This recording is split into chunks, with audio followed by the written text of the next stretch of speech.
பாம்புகளுக்கே சாப விமோச்சனம் அளித்த அதிசய சிவத்தலம். அதுதான் திருவாரூர் மாவட்டத்தில் இருக்கும் திருப்பாம்புரம் கோவில். உலகையே காத்தருளும் சிவபெருமான் ஒரு காலத்தில் தன் கழுத்திலிருந்த நாகத்திற்கு சாபம் அளித்தார்.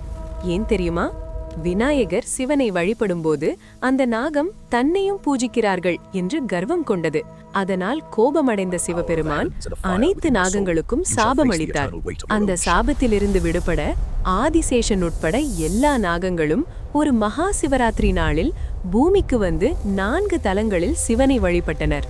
காலையில் கும்பகோணம் நாகேஸ்வரர் கோவிலிலும், நண்பகலில் திருநாகேஸ்வரத்திலும், மாலையில் திருப்பாம்புரம் கோவிலில் ஆலமர விழுதை நாராக கிழித்து அகத்திப்பூ மாலை தொடுத்து இறைவனுக்கு சாற்றி வழிபட்டும், இரவில் நாகோல் நாகேஸ்வரர் கோவிலிலும் வழிபட்டு சாப விமோச்சனம் பெற்றனர்.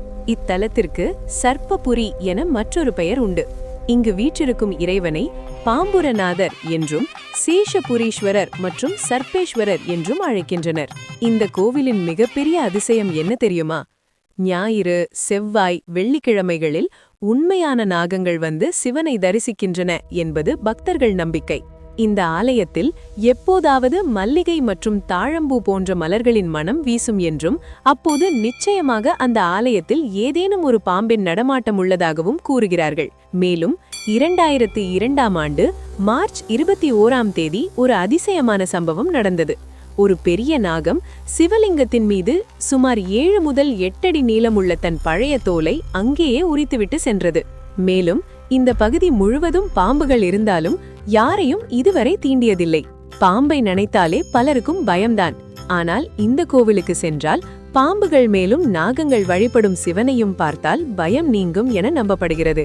ஜாதகத்தில் காலசர்ப்ப தோஷம் இருந்தால், 18 வருட ராகு தசை நடந்தால், 7 வருட கேது தசை நடந்தால், ஜாதகத்தில் லக்னத்துக்கு 2இல் ராகுவோ அல்லது கேதுவோ இருந்தால், ஜாதகத்தில் லக்னத்துக்கு 8இல் ராகுவோ அல்லது கேதுவோ இருந்தால், ராகு புக்தி கேது புக்தி நடந்தால், களத்திர தோஷம், புத்திர தோஷம், திருமணம் தடைப்படுதல், கனவில் அடிக்கடி பாம்பு வருதல் ஆகிய தோஷங்கள் நீங்க இத்தலத்துக்கு வந்து ஆதிசேஷ தீர்த்தத்தில் நீராடி கோவில் அர்ச்சகர் வழி பரிகாரங்கள் செய்து தோஷ நிவர்த்தி செய்து கொள்ளலாம்.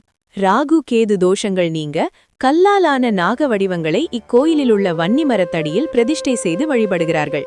ராகுவும் கேதுவும் ஏக சரீரியாக, அதாவது ஓர் உடலாக இருந்து தன் நெஞ்சில் சிவபெருமானை வைத்து வழிபட்டதால் இத்தலம் ராகு கேது பரிகார தலமாக விளங்குகிறது. ராகு கேது தோஷமுள்ளவர்கள் ஒரே நாளில் 4 தலங்களை வழிபட்டால் வாழ்க்கையில் பெரிய மாற்றம் வரும் என நம்பப்படுகிறது. மகா சிவராத்திரி அன்று விஷ்ணுவை தாங்கி பிடிக்கும் ஆதிசேஷன் இங்கு சிவனை வழிபடுவதாக நம்பப்படுகிறது. ஆலமர விழுதை நாராக கிழித்து அகத்திப்பூ மாலை தொடுத்து இறைவனுக்கு சாற்றி நாகங்கள் வழிபட்டதால் இந்த கிராமத்தில் அகத்திப்பூ பூப்பதில்லை. ஆலமரத்தின் வேர்கள் பூமியை தொடுவதில்லை. ஆருத்ரா தரிசனம், மாசிமகம், மகா சிவராத்திரி இங்கு மிகவும் சிறப்பாக கொண்டாடப்படும் திருவிழாக்கள். இந்த தலத்தின் ஸ்தல விருட்சம் வன்னிமரம்.